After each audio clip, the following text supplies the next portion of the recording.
Good morning friends, कैसे आप लोग? फाइन। चलो वापस कम बैक हो गए, लेक्चर नंबर लेके 2 आ गए हम। लेक्चर नंबर लेके 2, first 11 chapter, first chapter introduction book keeping and accountancy. इसके पहले लेक्चर नंबर 1 हम लोग ने बनाया था, उसके अंदर हमने what is book keeping and accountancy के बारे में मीनिंग, उसके डेफिनेशन, उसके इंपॉर्टेंस क्या है, उनके फीचर्स क्या है, ये सब देखे थे।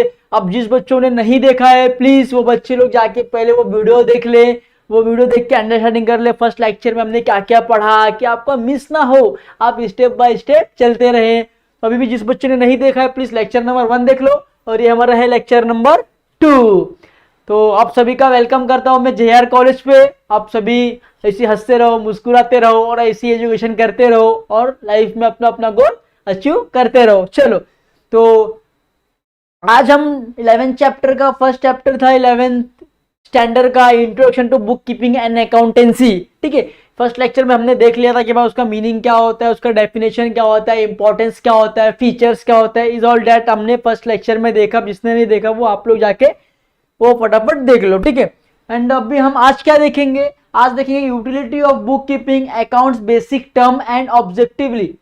उसकी ऑब्जेक्टिविटी क्या है, अकाउंट के बेसिक टर्म्स क्या है, यूटिलिटी बुक कीपिंग का यूजेस क्या है। यूटिलिटी मतलब होता है यूजेस, बुक कीपिंग हम क्यों यूज करते हैं। ये 3 जो थे वो आज हम देखेंगे। एटमोस्ट 7 टॉपिक्स कवर करने वाले थे, 4 हमने कल कर लिए और 3 बाकी थे पेंडिंग में, वो आज हम कवर करेंगे। ठीक है, फिर भी अगर आपको फर्स्ट चैप्टर में इसके अलावा कोई इश्यू हो या कोई भी डिफिकल्ट हो तो प्लीज मुझे इंस्टा आईडी है मेरा ये है, उस पर आप मुझे पर्सनली बोल सकते हैं कि सर कुछ इस पे भी करो, तो मैं उस पर भी आपके लिए वीडियो लेके आ जाऊंगा, इन्फॉर्मेशन लाऊंगा। ठीक है, तो अगर अच्छा लगेगा तो प्लीज लाइक करना, प्लीज कमेंट करो कि सर अच्छा है या बुरा है या खराब है, जो भी है ऑलमोस्ट मत मुझे बताओ, मुझे पता चलना चाहिए कि लेक्चर कैसा जा रहा है। ठीक है, चलो अब विदाउट टाइम वेस्ट करते करते हम अपने टॉपिक पे आते हैं। ठीक है, फिर सभी लोग बुक और पेन निकल लो और हम स्टडी चालू करते हैं। ठीक है, चलो यूटिलिटी ऑफ बुक कीपिंग। अब सर आप बोलेंगे, बच्चे बोलेंगे सर ये यूटिलिटी क्या होता है। यूटिलिटी मतलब ये होता है बच्चों कि हम बुक कीपिंग को कैसा यूज करते हैं, हमारे लिए बुक कीपिंग कितना यूजफुल है। हम बुक कीपिंग करते हैं, अगर हम कुछ भी काम, सपोज हम कुछ भी काम करते किस लिए करते कि हमें वो हेल्प होए, हमें उससे कुछ फायदा होए। इसी सेम वही चीज समझो कि हम बुक कीपिंग इसके लिए यूज करते हैं कि हमें आगे ये कुछ मदद मिले, उससे कुछ यूजफुल होए। ठीक है, चलो हम देखेंगे utility of book keeping, accounts के कुछ बेसिक टर्म देखेंगे, ऑब्जेक्टिविटी क्या है वो देखेंगे। ठीक है, तो चलो हम देखेंगे पहले यूटिलिटी ऑफ बुक कीपिंग। अब भाई बुक कीपिंग करने से किसको किसको फायदा है, किसको किसको यूटिलिटी मिलनी है बुक कीपिंग से। अब मिलनी है भाई, मिलनी है, किसको मिलनी है? ऑनर को मिलनी है। अब सपोज मैं बिजनेस चालू किया, मैं एक ऑनर हूं और ऑनर, मैंने जो बिजनेस चालू किया, अगर मैंने बुक कीपिंग किया है, अगर मैंने रिकॉर्ड्स को मेंटेन किया है, रिकॉर्ड्स के प्रॉपर ट्रांजैक्शन किया है, तो मुझे बिजनेस को ग्रो करने के लिए, रन करने के लिए इजी हो जाएगा कि मैंने क्या क्या मंगाया है और क्या क्या मंगाना है। मशीन मंगा लिया तो रॉ मटेरियल्स नहीं मंगाया है, वो अगर मैं मेंशन करूंगा मुझे याद रहेगा ना देख के कि भाई मशीन तो आ चुका, मुझे मंगाना क्या है, रॉ मटेरियल्स मंगाना है, मुझे क्या क्या लाना है, क्या क्या लाना है, क्या क्या देना है, क्या क्या करना है। All things are the mention in the book keeping. So book keeping is the useful for the owner, for the proprietor. It is a very useful to the proprietor and owner. Okay, book keeping करना और book keeping का usages अपने owner को बहुत ज्यादा है। ठीक है, वो बहुत यूजफुल है अपने ऑनर्स के लिए, एक बिजनेसमैन को रन करने के लिए अपना बिजनेस। ओके, चलो सेकंड होता है मैनेजमेंट। अब बड़ी बड़ी जो कंपनी के मैनेजमेंट है वो किसके हाथ में रहता है? वो बोर्ड्स ऑफ डायरेक्टर के हाथ में रहता है। अब बोर्ड ऑफ डायरेक्टर तो आ नहीं रहे आपको कंपनी में सामान बनाने या सामान बेचने या सामान ले जाने। ठीक है, अब लेबर अपना काम कर रहा है, मैनेजर अपना काम कर रहा है, सुपरवाइजर अपना काम कर रहा है, in the all that field सब अपना अपना काम कर रहे हैं। बट अगर आप एक बुक कीपिंग बनाएंगे, एक रिकॉर्ड उसमें रिकॉर्ड करेंगे कि आप क्या क्या कर रहे हो और क्या क्या आ रहा है और क्या क्या जा रहा है, तो बोर्ड ऑफ डायरेक्टर उसको पढ़ के, उसको देख के समझ सकते कि आपका बिजनेस किस रनवे में है, हाई लेवल पे है या लो लेवल पे है। हाई लेवल पे रहेगा तो डायरेक्टर्स आपको क्या करेंगे कि इसको और अच्छा कैसे कर सकते हो आप, और बिजनेस को ग्रो कैसे कर सकते हो, कहां से आगे प्लेटफॉर्म पे जा सकते हो, ये आपको डायरेक्टर्स करेंगे। एंड अगर आप लॉस में हो तो आपको वो ट्रीट करेंगे किस तरह आप प्रॉफिट में आ सकते हो, किस तरह लॉस को रिकवर कर सकते हो। तो बुक कीपिंग में बोर्ड ऑफ डायरेक्टर्स को बहुत यूजफुल करती है डिसीजन लेने में। अंडरस्टैंड? चलो अंडरस्टैंड, प्लीज आवाज नहीं आ रहा है, थोड़ा बोलो सर अंडरस्टैंड, मुझे पता तो चलना चाहिए आपको समझ में आ रहा है वो चीजें। ठीक है चलो, अब क्या हुआ इन्वेस्टर। अब इन्वेस्टर को क्या यूज है? सर बच्चे बोलेंगे सर इन्वेस्टर को क्यों यूज है बुक कीपिंग, इन्वेस्टर तो बुक कीपिंग करते नहीं है, उनको तो बुक कीपिंग से कोई लेना देना नहीं है। बट ऐसा नहीं है बच्चों। सपोज अगर मैंने बिजनेस चालू किया और आप मेरे लिए इन्वेस्टर हो, ठीक है, आप मेरे बिजनेस में ऐसे इन्वेस्ट कर दोगे क्या मनी? करोगे क्या? नहीं करोगे ना। आप पहले मेरी इंफॉर्मेशन निकालोगे, मेरी कंपनी में क्या बन रहा है क्या नहीं बन रहा है, मेरी कंपनी का प्रॉफिट है कि लॉस है, मेरा कंपनी कितने साल से चल रहा है, मैं अपने कंपनी में क्या कर रहा हूँ, मेरे वर्कर्स कैसे रहते हैं, मेरे स्टाफ कैसा है, मेरा बिहेवियर कैसा है, मेरा मार्केट में गुडविल क्या है, ये सब आप पहले इंफॉर्मेशन रीड आउट करोगे। तो रीड आउट कैसे करोगे? जब तक आप मेरा बुक कीपिंग नहीं देखोगे तो आपको कैसे पता चलेगा मेरे इंफॉर्मेशन, मेरे कंपनी का इंफॉर्मेशन? तो जो मैं बुक कीपिंग किया रहूंगा, मेरा बुक कीपिंग पब्लिश रहेगी और आप बुक कीपिंग को पढ़ेंगे, आप बुक कीपिंग को अंडरस्टैंड करेंगे, मेरे कंपनी का इंफॉर्मेशन रिगार्डिंग जो भी नॉलेज आप पढ़ेंगे तो आपको पता चलेगा कि मेरा बिजनेस कभी प्रॉफिट में था कभी लॉस में था, मेरा बिजनेस किस प्रोडक्ट लॉन्च करता है, मेरा प्रोडक्ट लॉन्च करने का स्टेप क्या है, सेलिंग करने का तरीका क्या है, मार्केट में मेरा गुडविल क्या है, इस ऑल डेटा आप इंफॉर्मेशन करके मेरे कंपनी में इन्वेस्टमेंट करोगे। अगर मेरी कंपनी प्रॉफिट में देना आप इन्वेस्टमेंट करोगे, मेरी कंपनी लॉन्ग टर्म चलेगी तब इन्वेस्टमेंट करोगे। तो ये सब रीड करने के लिए बुक कीपिंग बहुत यूजफुल होता है for the investor. Okay understanding? Okay चलो, अब क्या होता है कस्टमर्स। अब आप बोलेंगे कस्टमर्स को क्यों हेल्प है सर, कस्टमर्स को बुक कीपिंग क्यों हेल्प है? अब सपोज एक क्रीम निकला, एग्जाम्पल समझ लो विटनोवेट, कुछ भी एक क्रीम निकला। हाँ, अब वो क्रीम ऐसा है कि जो भी आदमी के चेहरे पे पिंपल्स है वो चला जाएगा, ठीक है, ऐसा उसका एडवर्टाइजमेंट हो रहा है। देन कस्टमर क्या करेगा? पहले उसको देखे, अभी ऐसे तो ना आप आगे क्रीम लेके लगा लोगे, कुछ अगर नुकसान होगा तो आप क्या करोगे? नहीं। तो कस्टमर क्या करेगा? पहले उसका इंफॉर्मेशन करेगा, उसके लिए हाँ भाई अच्छा है कि नहीं अच्छा है, यूज करना चाहिए कि नहीं करना चाहिए, ठीक है, इस आउटकिन कंपनी कितने सालों से चल रही है, उनका सामान कितने सालों से हमारे मार्केट में आ रहा है, लॉन्ग टेबल स्टेबल है या शॉर्ट टेबल स्टेबल है, कैसा क्या है, ये सब कस्टमर रीड आउट करेगा। कंपनी का इंफॉर्मेशन रीड आउट करेगा, कैसा कंपनी है, कंपनी का प्रोडक्ट कैसा है, यूजफुल है नहीं यूजफुल है, लोगों का रिप्लाई क्या आ रहा है, ये सब यूज करके कस्टमर उनके प्रोडक्ट को यूज करना चालू कर देगा। तो बुक कीपिंग इसलिए कस्टमर को बहुत यूजफुल होता है कि उनके जो प्रोडक्ट के इंफॉर्मेशन है वो उसे एनालाइज कर सके, उन्हें पढ़ सके, उन्हें समझ सके। ठीक है चलो, अंडरस्टैंड ना बच्चों? देखो आप कंफ्यूज मत होना, खाली आप चीजों को समझते जाओ, धीरे धीरे लेवल स्टेप बाय स्टेप हम करते जाएंगे। आगे सम भी आएगा, सम भी करेंगे, इससे अच्छा आपको एक्सप्लेनेशन हो जाएगा। ओके चलो, अब गवर्नमेंट। अब बच्चों बोलेंगे गवर्नमेंट सर गवर्नमेंट को क्या हेल्प है, गवर्नमेंट को क्या बुक कीपिंग से, गवर्नमेंट क्यों इंटरफेयर करेगी? बच्चों गवर्नमेंट इंटरफेयर करेगी ना, क्योंकि आप जब भी कोई बिजनेस स्टार्ट करते हो तो आपको टैक्स भरना पड़ता है। अब टैक्स में कुछ इनकम टैक्स भरना पड़ता है, सपोज इनकम टैक्स, प्रॉपर्टी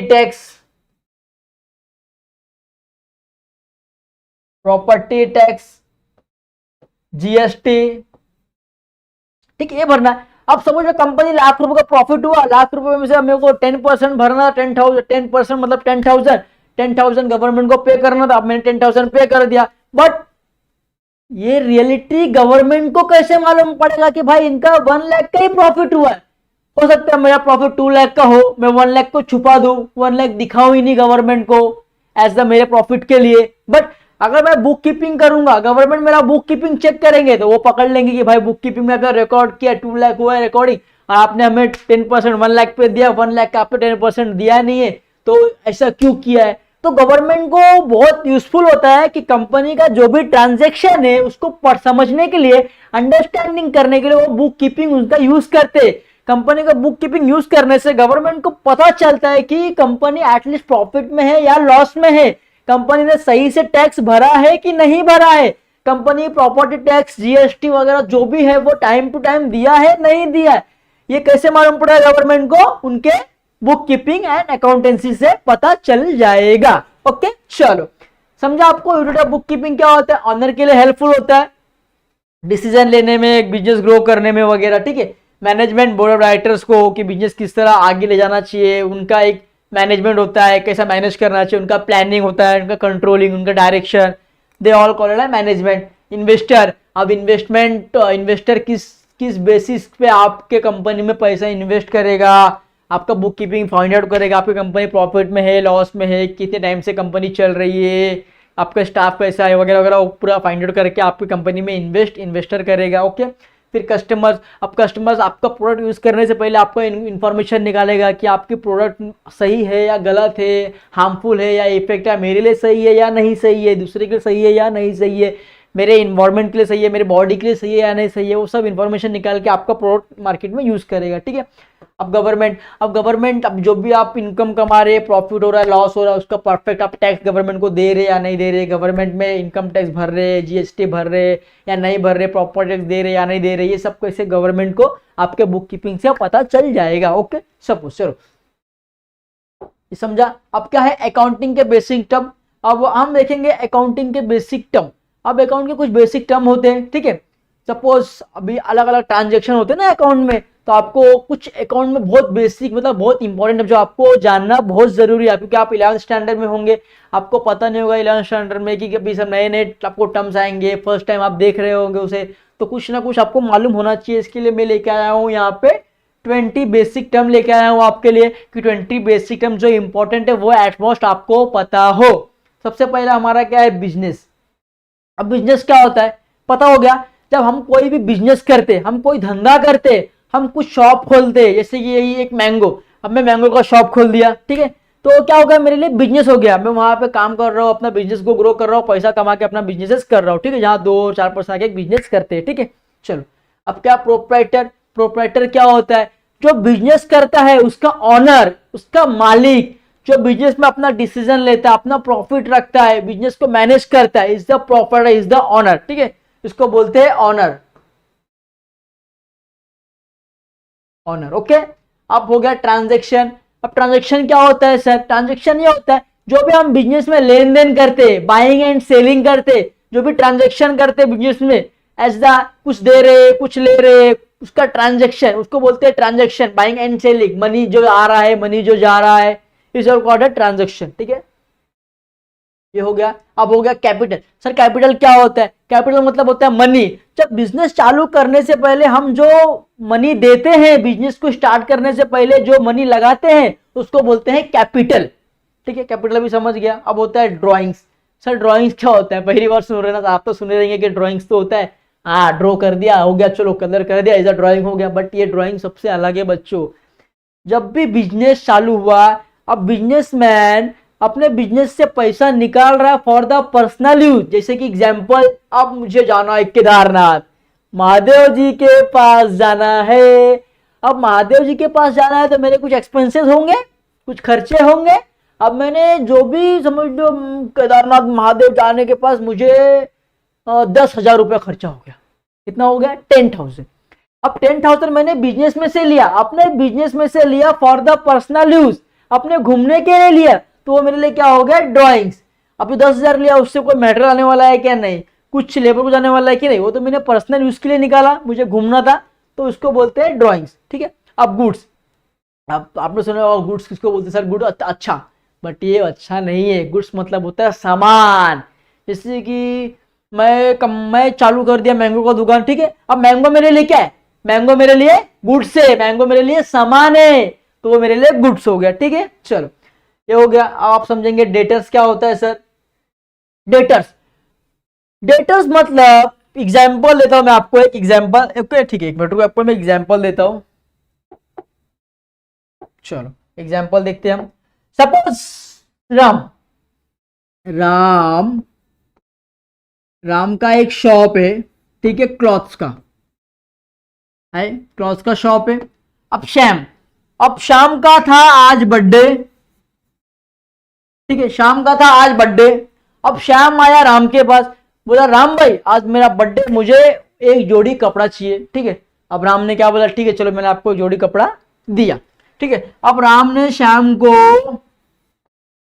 कपड़ा दिया। अब दिया तो अब शाम को देना पड़ेगा ना पैसा, जो मनी वो शाम को राम को देना पड़ेगा। बट श्याम क्या बोलता है, राम भाई मेरे पास पैसा अभी नहीं है, मैं अगले महीने 10 तारीख को आपका पैसा दे दूंगा। राम बोला चलो ठीक है। अब देखो, अब जब राम ने इसको क्रेडिट पे पैसा दे दिया, जो क्लॉज था वो क्रेडिट पे दे दिया, अब राम और श्याम, राम का बिजनेस था, अब राम को श्याम से अगले महीने पैसा लेना है, तो श्याम राम के लिए क्या हो गया, डेटर्स हो गया, क्योंकि राम को श्याम से पैसा लेना है। सपोज मैं बिजनेसमैन हूं, अब मुझे आउटसाइड से पैसा लेना है, तो आउटसाइड मेरे लिए क्या हो गया, डेटर्स हो गया, क्योंकि मुझसे उससे पैसा लेना है, वो मेरे लिए हो गया डेटर्स। समझे डेटर्स क्या होता है, मतलब बिजनेसमैन को किसी से पैसा लेना है तो सामने वाला पर्सन उनके लिए हो गया डेटर्स। ओके चलो समझ गए सब लोग। वापस डेटर्स भी हो गया। अब क्रेडिटर्स क्या होता है, सेम, क्रेडिटर्स भी वही है एकदम सेम। अब यहां पे राम श्याम का हो गया था, ठीक है। अभी मैं आपको दूसरा एग्जांपल देता हूं। चलो यहां पे राम, समझ लो राम का था शॉप क्लॉथ्स का, ठीक है। अब श्याम आया, बोला राम भाई मुझे कपड़े चाहिए। राम भाई ने चलो एक जींस दिखा दिया एकदम ब्रांडेड डेनिम का, शर्ट दिखा दिया है ब्लैक एकदम फॉर्मल, ठीक है। अब दोनों को ऐड कर दिया, उसका हो गया 1500 रुपए, ठीक है। अब राम ने बोला श्याम भाई आपके क्लॉथ के हो गया 1500 रुपए। अब श्याम क्या बोला, भाई मेरे पास तो 2000 के नोट है। अब राम क्या बोला, अरे 500 तो मेरे पास भी चेंज नहीं है। अब श्याम घाई में था, अब श्याम क्या बोलता है राम को, चलो राम भाई आप ये पैसा रखो, मुझे मैं नेक्स्ट टाइम आऊंगा तो मुझे 500 रुपया रिफंड कर देना, ठीक है। राम बोला इट्स ओके, ठीक है। अब राम को नेक्स्ट टाइम 500 रुपया श्याम को देना है, कस्टमर को देना है, तो श्याम राम के लिए क्या हो गया, क्रेडिटर्स हो गया ना। मैं बिजनेसमैन हूं, मुझे आउटसाइड को पैसा देना है, तो सामने वाला मेरे लिए क्या हो गया, क्रेडिटर्स हो गया। अब मुझे पैसा देना है, मिलने वाला है क्या, नहीं, अब मुझे यहाँ पे देना है, तो राम को पैसा श्याम को देना है, तो श्याम राम के लिए क्या हो गया, क्रेडिटर्स हो गया। अगर बिजनेसमैन को पैसा किसी को देना है तो सामने वाला व्यक्ति उसके लिए क्या हो गया, क्रेडिटर्स हो गया। ओके चलो ये समझ गए आप क्रेडिट। अभी एक्सपेंसेस क्या होता है, एक्सपेंसेस मतलब होता है खर्चा।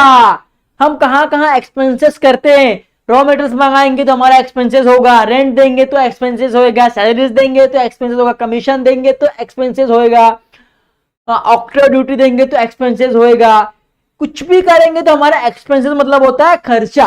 ओके चलो अब इनकम, अब इनकम क्या होता है, इनकम मतलब होता है मनी, मतलब रेवेन्यू। अगर मैं कुछ गुड्स बना रहा हूं और गुड्स को मार्केट तक लेके जाके सेलिंग कर रहा हूं तो मुझे क्या मिलेगा, मनी मिलेगा ना भाई, जाहिर सी बात है। अगर मैं इतना मेहनत कर रहा हूं, अगर मैं मार्केट में कुछ प्रोडक्ट बना के लॉन्च करके बेच रहा हूं, मेहनत कर, तो मुझे क्या मिलेगा बदले में, रेवेन्यू मिलेगा, मतलब मेरे को इनकम मिलेगा। ओके चलो इनकम मतलब होता है मनी।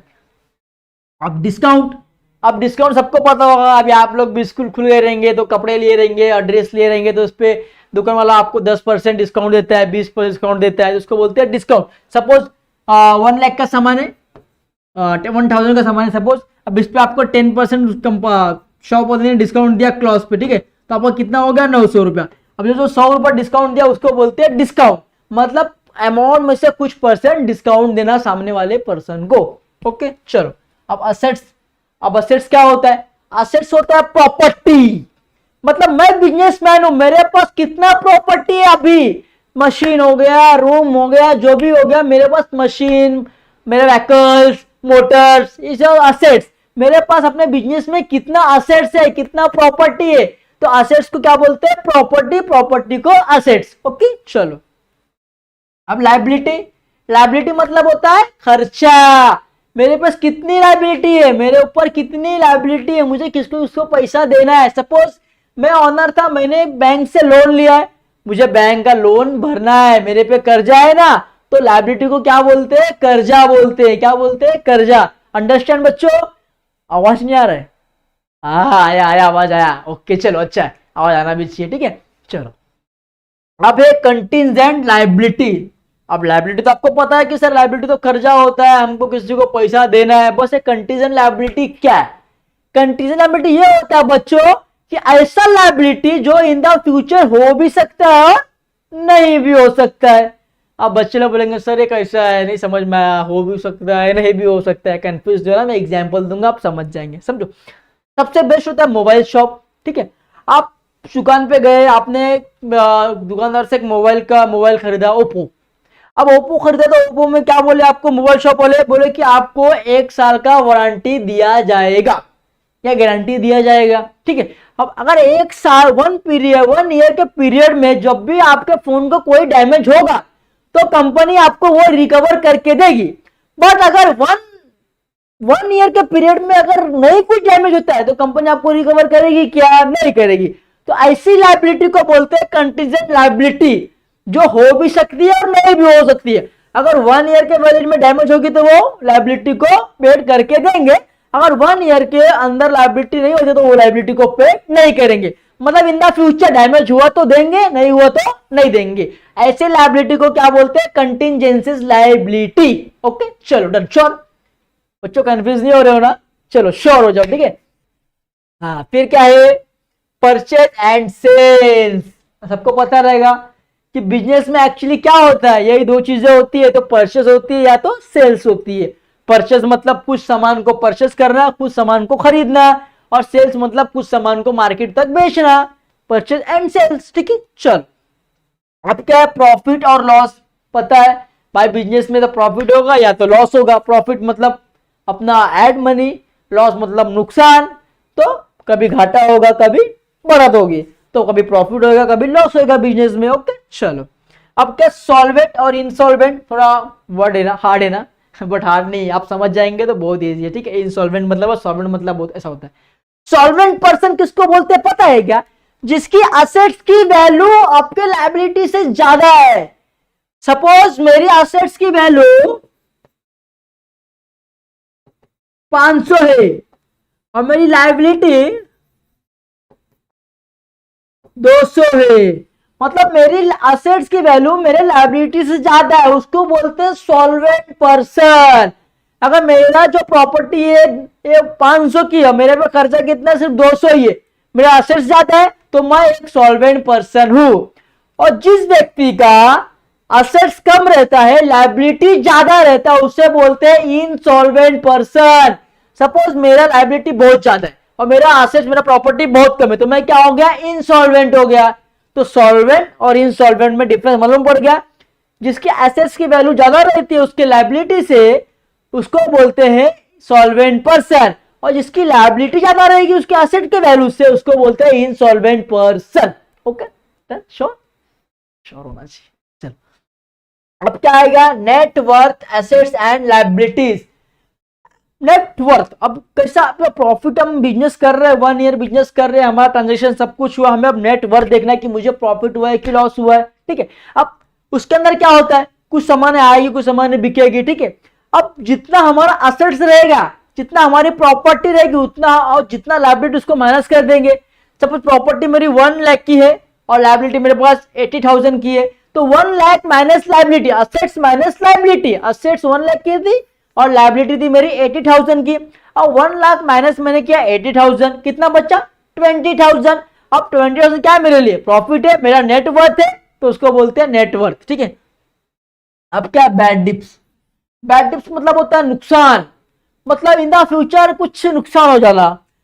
थिफ्ट, सबसे बेस्ट एग्जांपल, थिफ्ट चोरी हो जाना, अर्थक्वेक आ जाना, फ्लड आ जाना, कुछ भी नुकसान होना बिजनेस में। सपोज मेरे बिजनेस में मैंने 1 लाख की इन्वेंट्री लाई थी, मशीन लाई थी, वो कुछ दिनों तक चला, बाद में वो चोरी हो गया। वो क्या मेरे लिए, अब मशीन गया, बट अब हमको बिजनेस चलाना तो दूसरा मशीन लाना पड़ेगा। अब जो पहला मशीन गया उसका भी अमाउंट अच्छा खासा था, वो तो मेरे लॉस हो गया, तो उसको बोलते हैं बैड डिप्स, मतलब कुछ सामान नुकसान होना, कुछ चीजें चोरी हो जाना, थिफ्ट हो जाना, ठीक है। बिजनेस में हमारा कुछ नुकसान, उसे बोलते हैं बैड डिप्स। अब गुडविल, सर गुडविल है ना नया वर्ड, गुडविल। गुडविल क्या होता है, गुडविल एक ऐसा चीज होता है, गुडविल मतलब क्या होता है बच्चों, रेपुटेशन। आपका मार्केट में गुडविल क्या है, आपका मार्केट में रेपुटेशन क्या है। सपोज एग्जांपल दूं आपको एक, आप सभी बच्चों में से आपके सोसाइटी में बहुत से लोग रहते रहेंगे, ठीक है। सब सुबह उठते हैं तो सबसे पहले उनको क्या लगता है, टूथपेस्ट लगता है, ठीक है। एंड आप कभी शॉप पे जाते हैं, आप क्या बोलते हैं, बोलते हैं टूथपेस्ट दो, नहीं बोलते, आप क्या बोलते हैं, कॉलगेट दो। तो कॉलगेट ने अपना गुडविल, अपना मार्केट में रेपुटेशन इतना अच्छा कर दिया ना कि लोग टूथपेस्ट नहीं, लोग कॉलगेट बोलते। तो इसको बोलते हैं गुडविल। आपका मार्केट में रेपुटेशन क्या है, आपका मार्केट में गुडविल क्या है, आपका मार्केट में डिमांड क्या है, समझे। तो कॉलगेट का सबसे बेस्ट एग्जांपल था कि लगता है हमें टूथपेस्ट, हम क्या बोलते हैं, हमें कॉलगेट चाहिए, हम कंपनी का नाम बोलते तो हमें दुकान वाला कॉलगेट देता है, तो कॉलगेट का सप्लाई ज्यादा होता है, तो इसको बोलते हैं गुडविल। ओके, चलो गुडविल भी समझ गए। आई होप कि ये जो 20 बेसिक टर्म्स थे आपको मालूम पड़ गया होगा। अगर आपको कोई पूछे, आपके सर्स पूछे, प्रोफेसर पूछे, तो प्लीज ये बताना उनको कि ये एंट्रीज क्या होता है, ये टर्म्स क्या होता है, ठीक है, अंडरस्टैंड। अगर फिर भी आपको नहीं समझा रहेगा तो please I have the request to you कि मुझे इंस्टा पे मैसेज करो, कमेंट करो, या कमेंट बॉक्स पे कमेंट करो, हम एक्सप्लेनेशन वापस करेंगे, ठीक है। चलो अब लास्ट हमारा टॉपिक से वो है objective of book keeping. Book keeping का ऑब्जेक्टिव क्या है, हमारा उद्देश्य क्या है बुक कीपिंग करने का, हमारा एक मेंटेलिटी क्या है कि हम बुक कीपिंग क्यों करें, क्यों करते हैं, ठीक है। इसके लिए फर्स्ट पॉइंट है keep complete records of all the business transaction, कि ताकि हमारा जितना भी रिकॉर्ड से पूरा कंप्लीट हम अपने बुक कीपिंग में ट्रांजैक्शन का रिकॉर्ड्स कर सके, हमारा all the information on the 1 year, क्योंकि 1 अप्रैल से लेकर 31 मार्च तक हमारा बिजनेस चलता है, उसका कंप्लीट रिकॉर्ड्स हमारे पास हमारे बुक कीपिंग में रहे। Okay, understand. ओके, चलो अब क्या, transaction are record in systematic manner. अब ट्रांजैक्शन जो भी हो रहा है उसको मैं सिस्टमैटिक रिकॉर्डिंग करूं, परचेस हो रहा है तो परचेस बुक्स में करूं, सेल्स हो रहा है तो सेल्स बुक्स में करूं, परचेस रिटर्न में हो रहा है तो परचेस रिटर्न बुक्स में करूं, सेल्स रिटर्न हो रहा है तो सेल्स रिटर्न बुक में करूं, मतलब जो भी एंट्रीज है वो अपने अपने सिस्टमैटिक मैनर में करूं, कुछ भी गलत ना करूं। अभी जब सामान अगर ट्रांजैक्शन अगर लाख रुपए का हो रहा है तो मैं लाख रुपए करूं, 2 लाख रुपया नहीं करूं, तो सिस्टमैटिक करूं। ओके, चलो अब record of monetary transaction related money. अब जितना भी मेरे मनी से ट्रांजैक्शन हो रहा है, जितना मेरा मॉनेटरी मतलब होता है मनी, जो भी रिगार्डिंग मनी, जो भी पैसे से लेन देन हो रहा है उसका प्रॉपर रिकॉर्ड करूं अपने बुक कीपिंग में, ठीक है, as related to the money. Money को बोलते हैं मॉनेटरी ट्रांजैक्शन। ओके, चल अब अ सर्टेन प्रॉफिट और loss at the end of the year. अब 1 साल बिजनेस किया, बहुत से मेहनत किया, सब कुछ किया, सब कुछ लगा दिया, एंडिंग में मुझे मालूम पड़ेगा कि एटमोस्ट मेरा प्रॉफिट है या लॉस है, तो कैसे मालूम पड़ेगा, बुक कीपिंग से मालूम पड़ेगा ना। जब हम बुक कीपिंग करेंगे, जितना माल आ रहा है वो लिखेंगे, जितना माल जा रहा है वो लिखेंगे, रेंट दे रहे रेंट लिखेंगे, कमीशन दे रहे कमीशन लिखेंगे, वेजेस दे रहे वेजेस लिखेंगे, सैलरीज दे रहे सैलरीज लिखेंगे, ट्रैवलिंग एक्सपेंसेस करे ट्रैवलिंग एक्सपेंसेस लिखेंगे। इससे ऑल डेट जब हम पोस्टिंग करेंगे, इसको एनालाइज करेंगे, समराइजिंग करेंगे, देन हमें मुझे पता चलेगा कि मेरा बिजनेस प्रॉफिट में है या लॉस में है। ओके, चलो मालूम पड़ गया। अब act as an evidence. Book keeping क्या करती है, बुक कीपिंग एक एक्ट, एक एविडेंस है, एक प्रूफ है कि हम कभी भी अपने बिजनेस को शो कर सकते हैं। सपोज 2 साल 3 साल बिजनेस चला, 2 साल बहुत प्रॉफिट हुआ, 1 साल लॉस हो गया। अब लॉस क्यों हुआ हमें मालूम पड़ेगा क्या, नहीं। अगर हम बुक कीपिंग किया रहेंगे तो हम देख के पढ़ के, हाँ हमारे ये गलती की वजह से हमारा बिजनेस लॉस में गया, तो वो एक एविडेंस है, वो एक प्रूफ है कि आप कभी भी बिजनेस को सीन कर सकते हो। ओके, समझा। इतना ऑब्जेक्टिव था ये। ऑलमोस्ट फर्स्ट 11 बीके चैप्टर जो फर्स्ट है वो ये 7 चैप्टर्स में ही पूरा बेसिक टर्म दिया हुआ है, ठीक है। अब सेकंड चैप्टर आएगा डबल एंट्री सिस्टम, वो भी हम देखेंगे, उसमें सम्स है, हम सम्स करेंगे, उसके मीनिंग एंड डेफिनेशन। अगर नेक्स्ट वीडियो आएगा मेरा लेक्चर नंबर 3, उसमें हम लोग देखेंगे, ठीक है। बाकी ये ऑलमोस्ट जो फर्स्ट चैप्टर था, introduction to book keeping and accountancy in the 11th chapter, 11th standard के फर्स्ट चैप्टर के ऑलमोस्ट सब तो कवर हो गए, ठीक है। अभी जिस बच्चे ने नहीं देखा है तो प्लीज लेक्चर नंबर 1 और लेक्चर नंबर 2 देख लो। आपको जितने बेसिक टर्म्स है, जितना बेसिक इन्फॉर्मेशन है वो मैंने यहाँ पे दिया है। और आप सभी से फिर एक बार बोलना चाहता हूँ कि अगर आपको वीडियो अच्छा लगा तो प्लीज लाइक एंड कमेंट करना कि और हम लोग इससे और अच्छा वीडियो आपके लिए बना सके। चलो, थैंक्स फॉर द देखने के लिए, जी आपके लिए thanks, thank you so much.